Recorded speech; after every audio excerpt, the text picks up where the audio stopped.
ഓം പരാശക്തി നമ.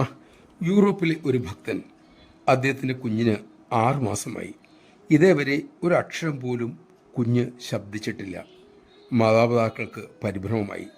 അപ്പോഴാണ് അമ്മയുടെ യൂറോപ്യൻ പര്യടന വിവരം അവർ അറിഞ്ഞത്. അദ്ദേഹം കുഞ്ഞുമായി അമ്മയെ കാണാൻ തീരുമാനിച്ചു. അമ്മ ഭാരതത്തിലേക്ക് മടങ്ങുകയാണെന്നറിഞ്ഞ് അദ്ദേഹം കുഞ്ഞുമായി എയർപോർട്ടിലെത്തി. അമ്മ ഗോവണി ഇറങ്ങി വരുന്ന ദിക്കിൽ നിൽക്കാൻ അദ്ദേഹത്തിന് ഭാഗ്യവും കിട്ടി. അമ്മ ആ പിതാവിൻ്റെ അരികിൽ വന്നപ്പോൾ നിന്നു. കുഞ്ഞിനെ ഉറ്റുനോക്കി. ആ നിമിഷം കുഞ്ഞു കൈകൾ ചേർത്ത് പിടിച്ച് കുഞ്ഞു പറഞ്ഞു, ജയ് മാ.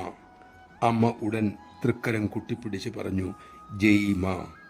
പിന്നീട് ആ കുട്ടി വളർന്നു, പഠിച്ചു, മിടുക്കനായി, ഡോക്ടറായി.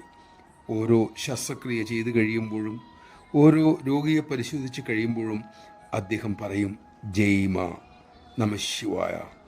അമ്മയുടെ വലിയൊരു പദ്ധതി അനുസരിച്ചാണ് അമ്മ നമ്മെ നയിക്കുന്നത്. ആ സത്യം ഉള്ളിലുറപ്പിക്കാനും അമ്മ നയിക്കുന്ന വഴിയിലൂടെ പോകുവാനും നമുക്ക് സാധിക്കട്ടെ. അതിനുള്ള വിവേകവും ബുദ്ധിയും ധൈര്യവും കൃപാമയിയായ അമ്മ തന്നെ നമ്മിൽ ചൊരിയട്ടെ.